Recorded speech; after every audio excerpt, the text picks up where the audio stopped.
Perfect. Thanks, Kelly. Again, this is just an opportunity to kind of anonymously share how you're feeling. How comfortable are you writing grants? Not comfortable at all, pretty comfortable, not sure, that's fine too. And Kelly will keep an eye on that. Once those come in, we'll just share those out. About halfway through our participants completing.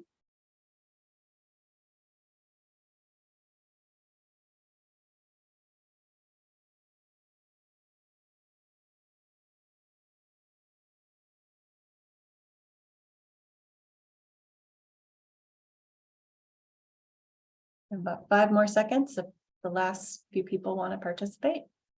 There we go, 100%. Woohoo! Awesome.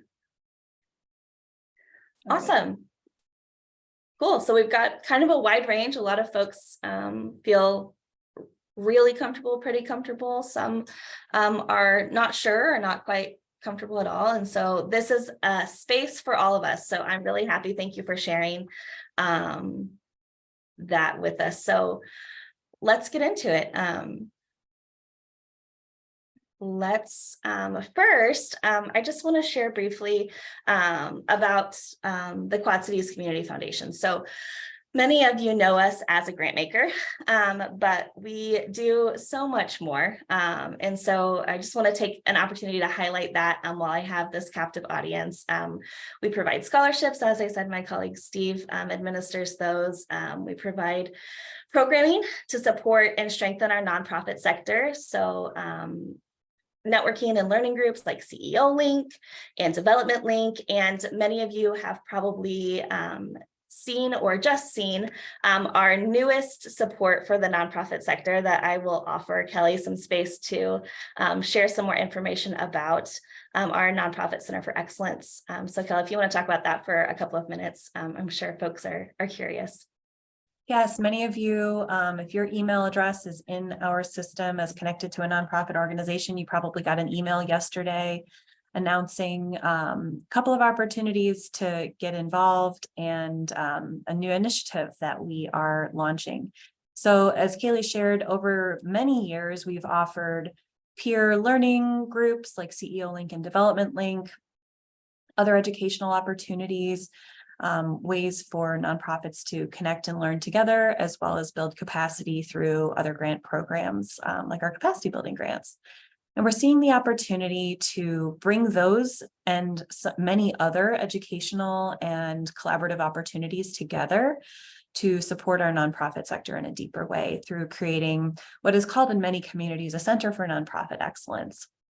So this is a place where we can bring in and align learning opportunities for many different aspects of the nonprofit sector, educational resources, additional perhaps peer learning and sometimes they're peer support groups, and really be driven by the stated needs and preferences of the nonprofit sector itself, of our shared sector. We have a lot of strengths in our sector, and we also have a lot of opportunities to grow together. So if you haven't seen that, please check out our social media or our website. Look there for our posts about the Center for Nonprofit Excellence. We are hiring right now a director for that center who will work, here at the Community Foundation. And we're also taking interest forms for people who are interested in being part of the advisory committee that will help to lead that center. And those are all such important positions here as we look to launch this new effort. So please check that out. I will put a link in the chat so you can learn a bit more. And please do share those opportunities with others, both in terms of hiring that position and in terms of being part of that leadership group. Thanks so much. Thanks, Kelly. Really exciting. We're really excited about this. So in addition to all that, we also provide donor services, endowment building for the long-term support of your mission, education, resources, all the things. And it's all available to you both as community members and as leaders at your organization. So in addition to the funding that we provide, we also hope to be kind of a central point for connection in the community as well. Does anyone have any questions about that, or a brief question about the Nonprofit Center for Excellence? I'm sure Kelly would be glad to answer those offline too. All right, so actually getting into the Operations and Programs grant, the purpose of this grant is to provide general operating support or program support for your ongoing efforts. A grant from this program is unrestricted, which means that if it supports the organization or the program, it is eligible. So staff salaries, program support, rent, utilities, supplies, anything that is going to further the mission of the organization is eligible for this grant program. So as you're thinking about whether this is the right grant for you, you'll first decide whether your organization or your program is eligible. And we'll talk a little bit more about what determines that in a little bit. All of our applications are online and must be submitted through our online grant system. So some of you may already have accounts. You've applied for grants before, or you've created one for another reason. You'll use that to log in and submit. If you don't already have one, you'll have to create one. It's pretty straightforward. If you have any questions, let us know. If you're curious about what's on the form but don't want to create an account, an example of the form is available for preview on our website. So you can take a peek at that, but the actual form will need to be submitted online. The application is due July 15th, and you will be alerted about whether your grant has received funding by September 1st.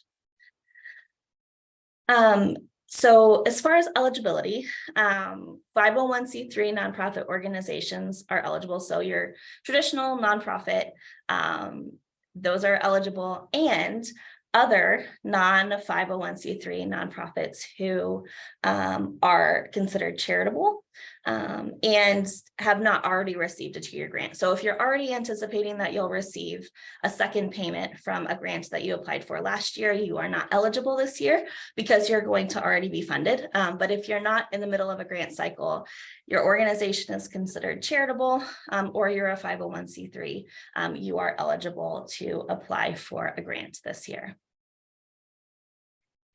Haley, number one, if they're not sure if they're in the middle of a grant, what should they do? Please call or shoot me an email and ask. You can also look in your online dashboard in your profile to see if you have a 2-year grant or a 1-year grant, but the best and easiest way is probably just to shoot me an email or give me a call. I love to chat, so I'd be happy to answer that question for you. And for those people on the call or who might be watching this that don't have that 501c3 status, can you give them a little bit more context about what they might expect in applying? Yeah. So if your organization is not a 501c3, so it's a nonprofit, but you don't have that tax status, or you're a different type of charitable organization doing a charitable program, there are a couple of additional paperwork things that we'll ask you to do. And in the application, you'll see there's a couple of options. So the first one is what we call fiscal sponsorship. And that is when you partner with an organization that is a 501c3 to have them receive the funding on your behalf. And then they are responsible for making sure that that is spent the way that you said it would be, and they will, send the money to you. You can do your work and then report back on it. But the dollars themselves will go to that organization. So, for example, the Quad Cities Community Foundation is a fiscal sponsor for an organization called Love Girls Magazine. So, if they were to apply for a grant from another foundation, the grant award would come to the Quad Cities Community Foundation because we're responsible for the use of those dollars, and then we would distribute those to the organization. We have our own internal process for that. It's different across organizations. And then we're responsible for making sure that it's spent the way that it's supposed to be. So that's one option. The other option is to agree to financial reporting. So for example, if you receive a $5,000 grant for your arts program and you spend it on supplies and staffing, you will agree to submit paperwork, whether it's a bank documentation, whether it's the information that you submit to your board, whether it's physical, like scans of physical receipts, whatever that looks like for you, to say, here's exactly how that $5,000 was spent, and we can confirm that it was spent in this way. So that's kind of the two reporting options if you're not a 501c3. It's a little bit more work, but it does offer the opportunity for organizations to receive funding for that. So anything you'd add, Kelly? Nope, I wouldn't have anything. Cool. So you can apply for between $5,000 and $20,000 per year for up to 2 years. So I mentioned that some organizations are in the middle of a 2-year grant cycle. So they may have applied for up to $40,000 split over 2 years, $20,000 for each year. Are there any questions so far? I'm not seeing any specific questions about this in the chat. Cool. All right. So you can see our grant budget on the screen. This grant program is funded by various fields of interest and follows the original purposes of each fund and the intent set out by its donors. So you can see on the screen, there are 6 fields of interest that your organization or your program should fall within to be able to receive funding from this grant program. So animals and the environment, arts and culture, community development, health, education, and youth development. Those are the 6 fields of interest that we've identified as part of this grant program. And we'll ask you to determine which of those your organization or program falls within in the application. So I guess part of the question then is, where do these dollars come from, right? Like, Yeah. where do they come into the fund? Great question. And so these are, of course, all of the dollars that we grant out at the Quad Cities Community Foundation come from donors who care about either specific organizations, or they care, in this case, about kind of a topic area that affects the Quad Cities. And so, you know, Kaylee named those broad topic areas, and some of these funds that we are using for these dollars have been given by one donor or one donor family, and some are broader and supported by many donors. And what we found over the years was that rather than saying, great, for this fund, we'll take applications, and for that fund, we'll take applications, and for this fund, we'll take applications, it'd be better for all concerned, especially for you all, to submit one application and allow us to deal on the back end with what that original purpose of the fund is, and decide, and you know, line you up for the things that you are eligible for, that each application is eligible for. Absolutely. Yeah, exactly right. So for example, maybe you apply for $20,000 to support your health program at your organization. So maybe you'll receive $2,000 from one fund and the remaining $18,000 from another fund. You will have only submitted one application. You'll receive one check for $20,000, but we will share the information about the funds that went into making that award, so that you know, so that the legacy of those gifts are honored, and so that you can do any follow-up that you want to do. Basically, we do all the math for you, so you just have to submit one application, and you're all ready to go. So just to kind of give you a general idea of the various funds that come together. All of these funds kind of come together in one big pool to create the grant budget for this program. So we kind of pick and pull depending on the intent of the fund and, you know, the purpose of it. So what questions do you have? We have a question about whether that's the first time that we've done this kind of coordinated process. Yeah, that's a good question. It has, this is not the first time we've done like the coordinated field of interest. So if you have applied before, you may have applied under that a grant name. Last year we changed to the name, same program, new name, and really to make it more descriptive about what it does versus where the money comes from. So operations and programs grant is the same as coordinated field of interest grant. I We've been think doing this for about four or 5 years. pretty recent. Pretty Mhm. recent. Good question. All right. So what will you see on the form? The question many of you have probably since you're here. So on the form, we of course will ask your charitable status. So are you a 501c3? Will you be using a fiscal sponsor, that partnership with a nonprofit organization that has a 501c3? Will you be utilizing financial reporting?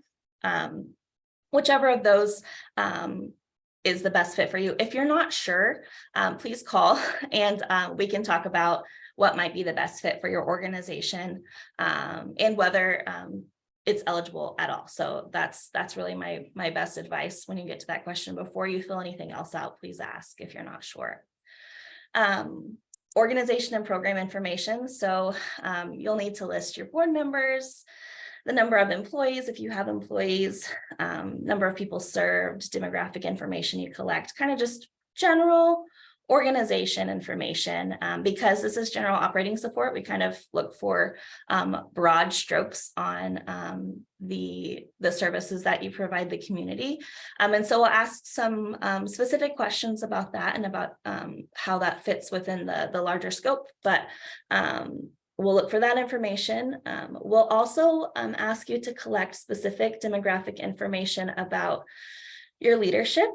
So if you've filled this application out before, it will be the same information in a new format. And we hope that it is easier to use and less cumbersome. But we'll ask you for your board demographic information related to race and ethnicity, gender identity, and ability status. So that may take a few weeks to gather. So now would be a good time, if you don't already have it, to start collecting that information so that you can put it into the table format in the application. This provides us with two things. One, it helps us track and report demographics of the organizations that we fund. And it helps us understand more about your leadership and the way that it reflects the people that your organization serves. We'll ask for income, impact and outcomes. So how do you measure success? How do you advance equity? Who does your organization serve? And then budget and finance information. So a report of your organization's finances and annual expenses. We don't share your annual expenses with our committee. That is kept internal. So Haley, why is that we don't share that with the committee, and what do we use it for if we're collecting it otherwise? Yeah, good question. We collect that information to help evaluate the effectiveness of this program and to ensure that the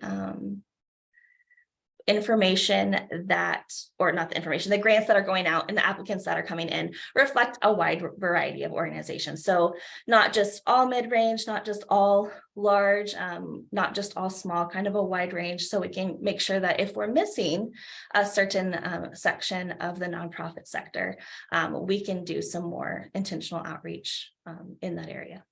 So it's really kind of more about evaluating ourselves and our program than necessarily evaluating that organization for that particular question. Yeah, exactly. That's why we don't share it with the committee. Mm-hmm. You'll see on this slide that new this year, we're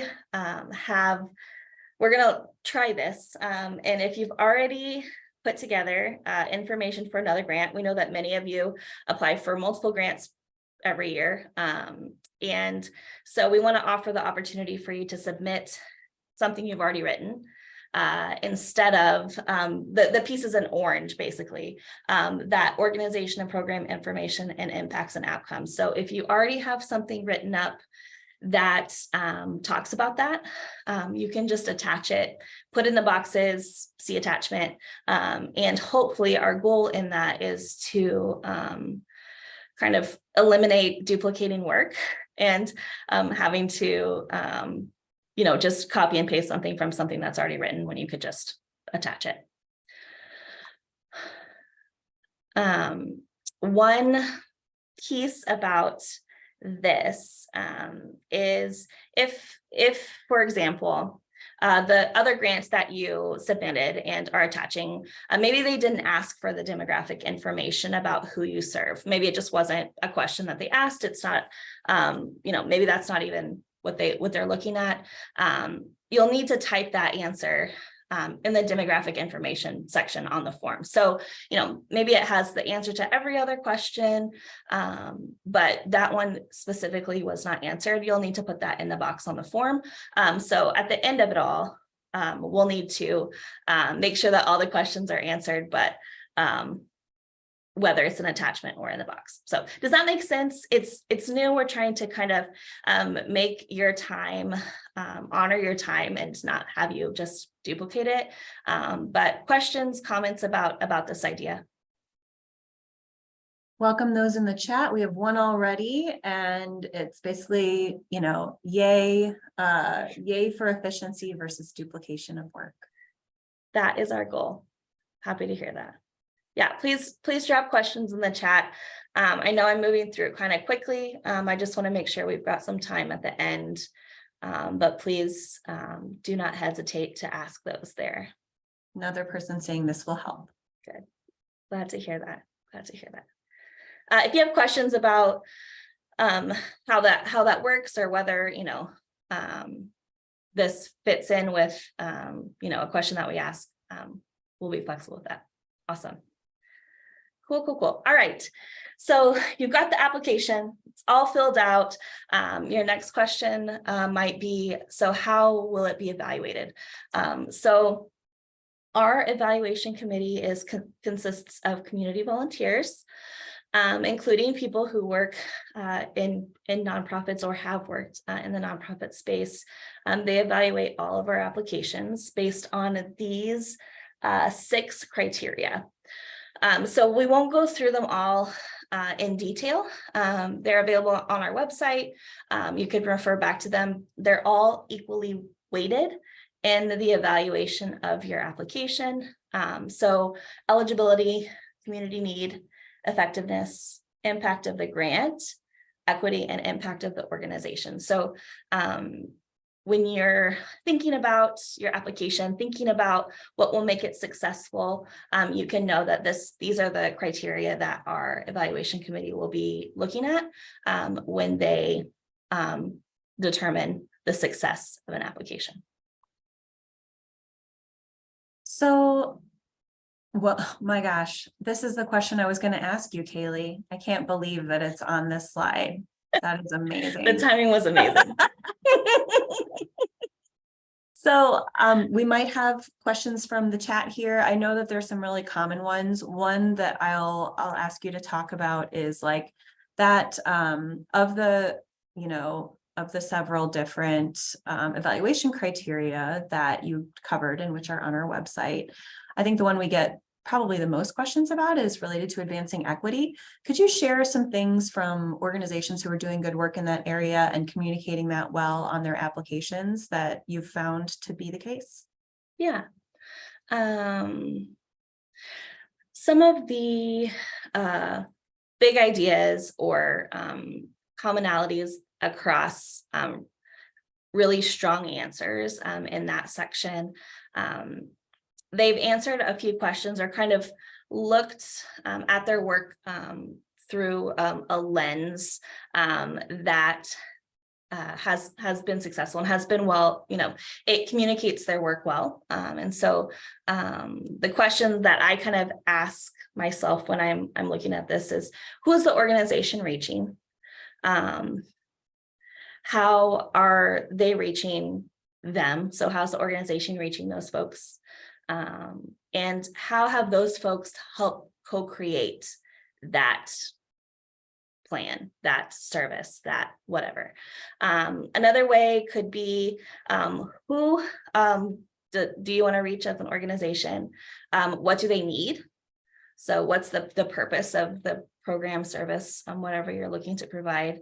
And how do you know that that's needed? So how have those folks helped to create that? How is that reflected in your leadership and the decisions that are being made about programs? Those questions, that framework, whether it's not to be prescriptive, but kind of that idea has really been the strongest answer there. So I would also encourage your organization to consider who you might be missing, and how you know that, and what intentional action and work is being done organization-wide to remedy that. On the flip side, maybe your organization has always been led by the folks that you serve. So it was founded by the people who are recipients of the services. It's, in the neighborhood where, the people who founded it live, maybe, or whatever that looks like. Maybe it feels obvious to you, this question. I'd encourage you to go ahead and still walk through those questions, consider how your work advances equity, because inherently you already are. So just kind of that framework for that has been really strong in those answers, and acknowledging the work that's happening at your organization, and the context that our evaluators are looking for to be able to determine the success of that. Anything you'd add, Kelly? I think that breaking that down, people are kind of like, what are you looking at here? And it is a mix of, what do you do? For whom are you doing those services? Again, especially, how do you know that they want it, need it, that this is the right thing, that's the most effective? So it's, what are you doing? And then it is your leadership, right? Like how within your organization, in your structures, in the people doing the work, how does that reflect our community and the people that you serve? So it's a combination of those that are considered in evaluating that piece. Yeah. Any questions about that, or about other qualities that a successful application might have? Not seeing any questions come through in the chat. Is there anything else that you hope people know before we move on about qualities of a successful application? More than anything else, I think I just want to help you feel less nervous, if you feel nervous at all, about talking about your grants, about the language that you use in them. You can just use regular language.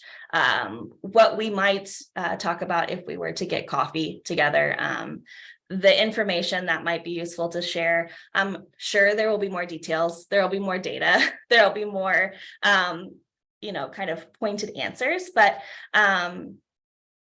you can just use regular language. A lot of times I'll chat with folks after their application, and have a phone call with them and get so many good pieces of information that could have been put in the application.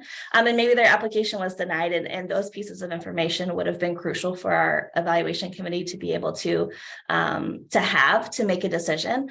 Whether that would have meant funding or not is hard to know, but if it feels important to you, put it in there, is what I would like to say.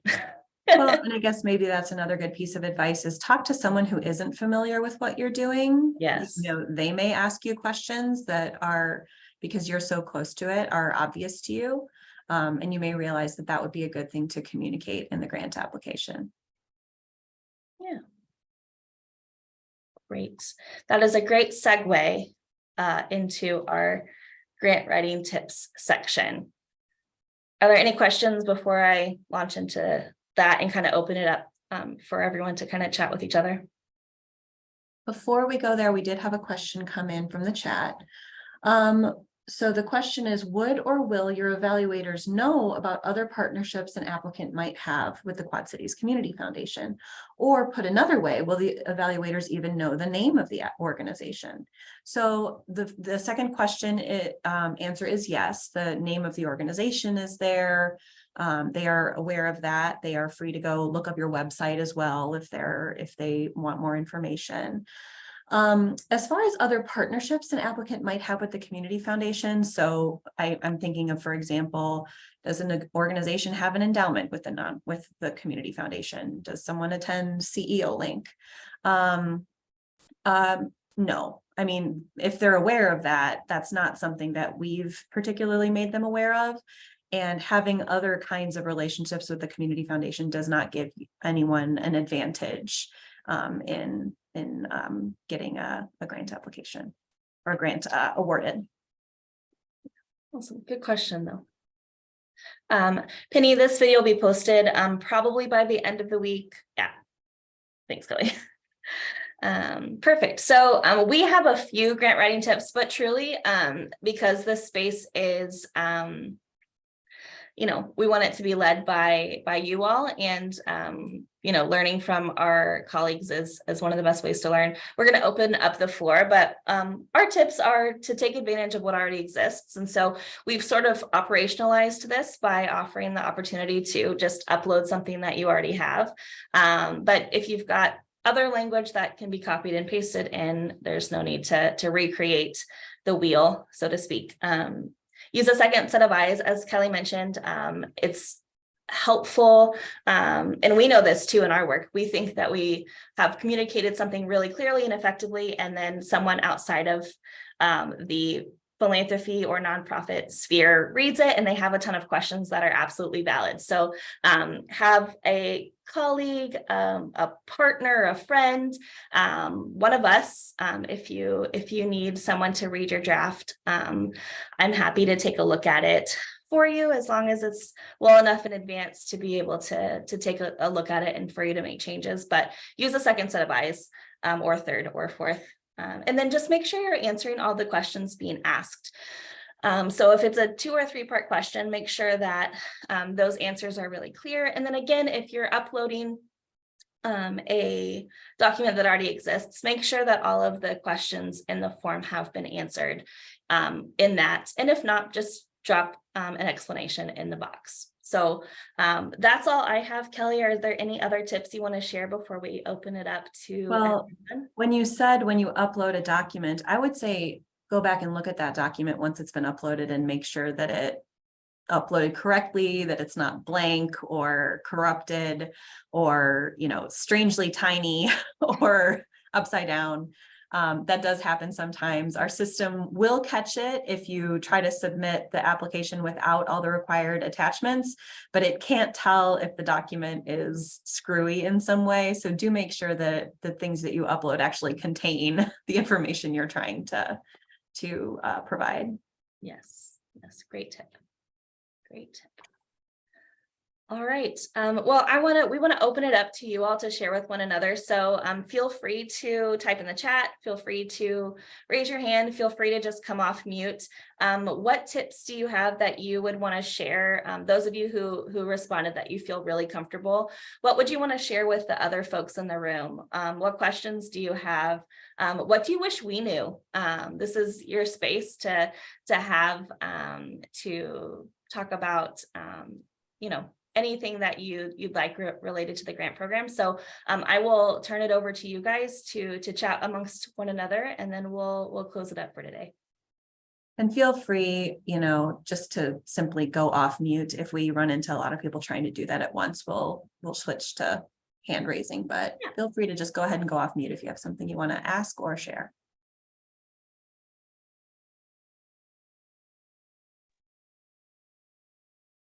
Yeah, Anne.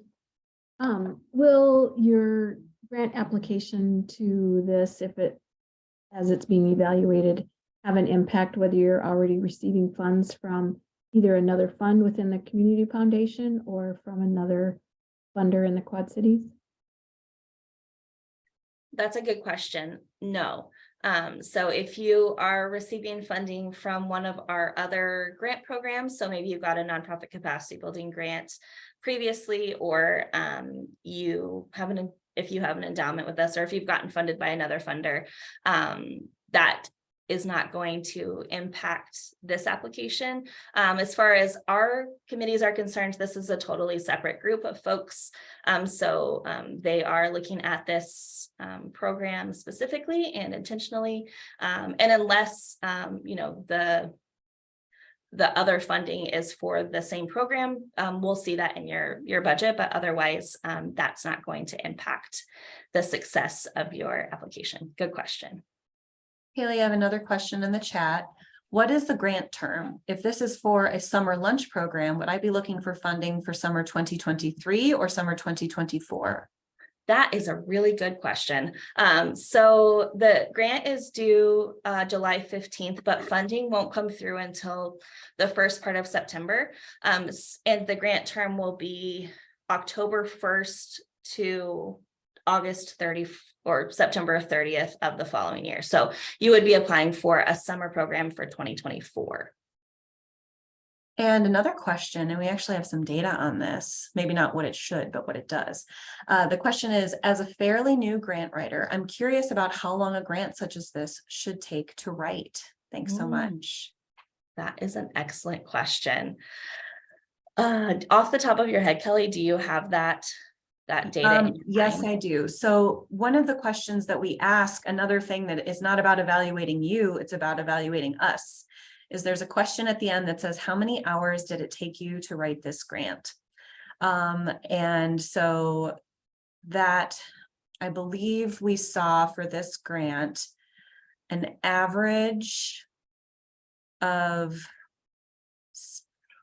I'm going to give you a little, I'm going to hedge. An average of 4 to 6 hours, because I can't remember which one it was. The range was like from 1 to 33. So if you feel like you're slogging through and it's taking you longer, don't feel bad, but maybe do reach out to Kaylee and ask some questions, because maybe you're, maybe she can provide some guidance that will help it go a little smoother for you. So we aim to hopefully have that number go down and down each year as far as that time. And, we hope, it'll be interesting to see how many people take us up on this ability to attach kind of some pre-written documents and see if that helps bring down the average, or at least helps bring down the time for those people. So that's something we've been looking at for the last several years, and that we're always trying to bring that number down. That's a good question.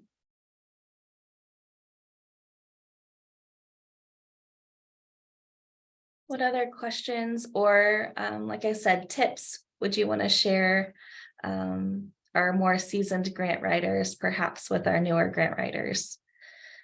What do you find? Some of you on here. I know you've got good advice. Haley, this is Jeff Condit. I replied to Leslie privately, but I would just say that I've appreciated the streamlining of the grant application process. It's not just for you all, but for other funders as well.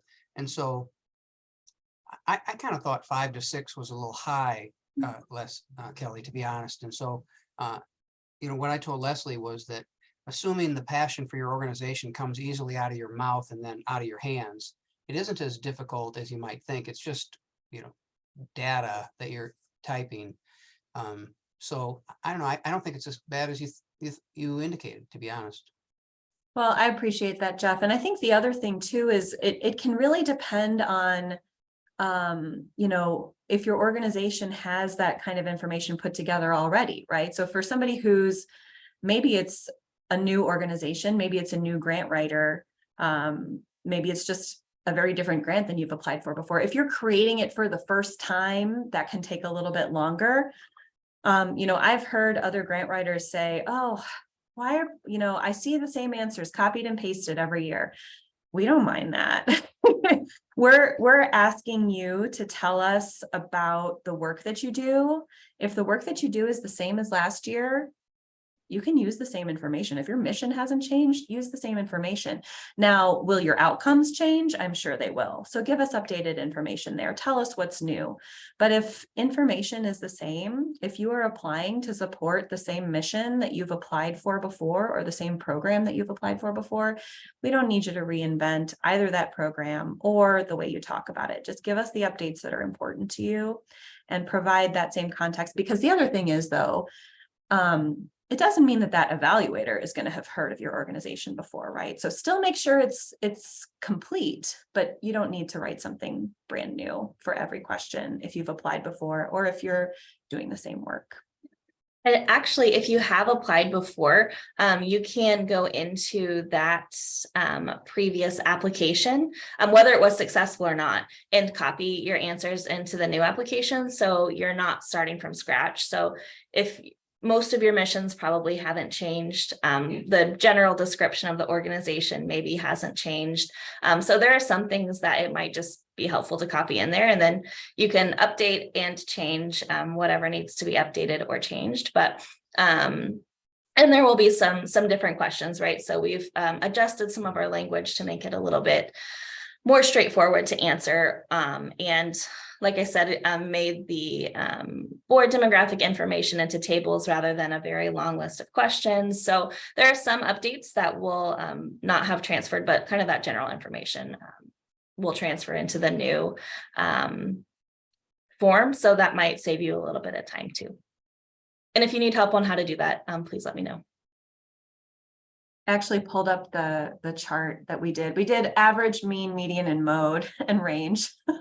So there was a bit of a range. So the average was about 6, but the median was 4, and the most common answer was actually 2. So, you know, depending on how you slice and dice it, you could get a different answer. But I think you're right, Jeff, that for many people, it's not taking the average amount of time, because those higher numbers that, you know, come from a very few people do pull that average up a little bit. Thank you all, and thank you all for participating in all the good work you do. Thanks. Thanks, Chef. Let's see, let me get back to the chat, see if there's any other questions or comments. Oh, great question from Leslie. Are most requests fully funded? Any percentages or data on that?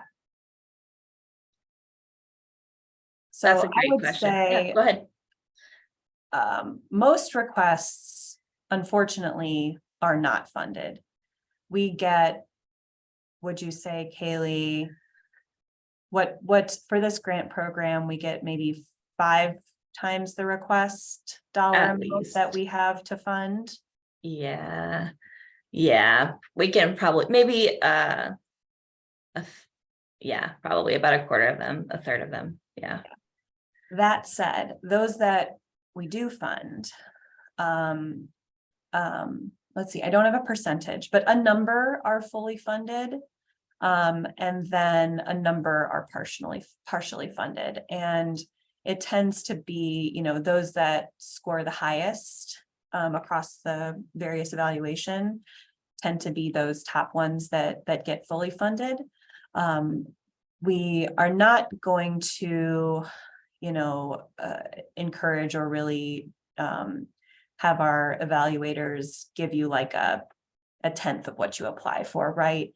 We don't want to have you be trying to commit to do work that you get 1/10 of the funding for, and then still have to have the work of reporting to us.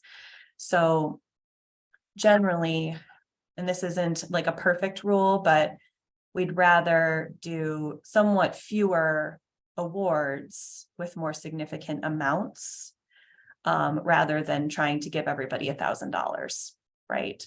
So I don't have like percentages there, Leslie, but that's kind of our philosophy and how we guide the committee to do their work.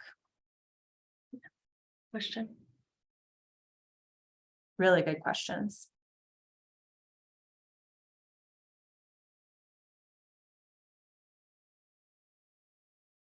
What else? Any other questions? Any other thoughts, comments, advice?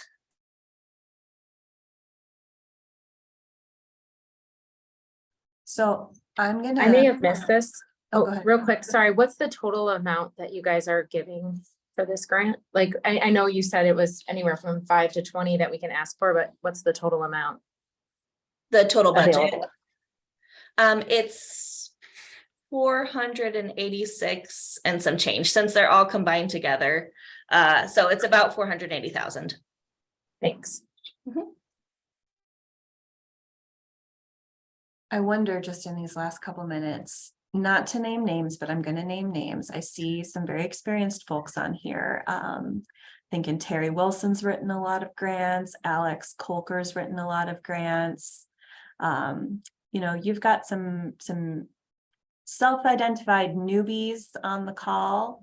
What tips do you have about grant writing?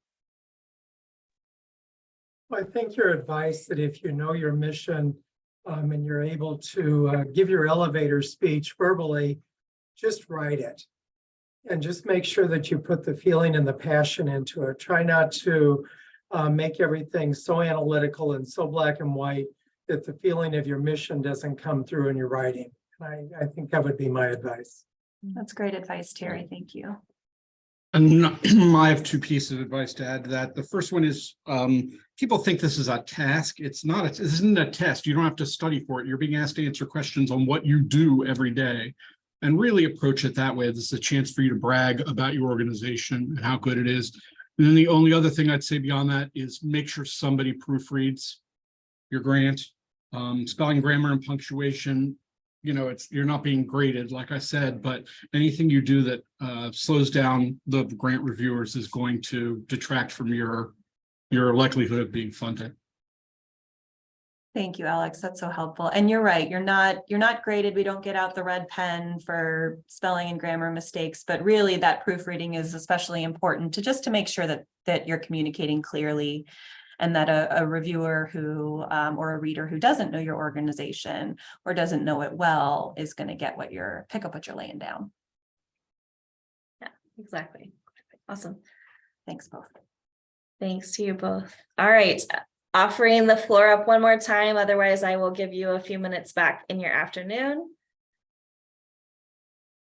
We're All good. right. Well, thank you all so much for your time. Thank you for being here. Thank you for your participation. It's really an honor to work with you all and with those in our nonprofit sector, and to be able to administer this grant program is a delight. So if you have any questions, if there's something that comes up that you're not sure about, please don't hesitate to email me, call me, ask for a half hour, 45 minutes of dedicated time if you would like it. We're truly here to make each of our applicants as successful as they can be. And if we could fund all of your requests and we had the budget to do it, we would, but that's just not the case at this time. So we want to give each of you the best shot at getting funded. So please take advantage of that opportunity and reach out if you need it. Otherwise, hopefully we will see a grant application come in from you before July 15th. And if I don't talk to you before then, we will see you later. Thanks so much. Yeah. If you have any questions you want to just ask, you can stay on.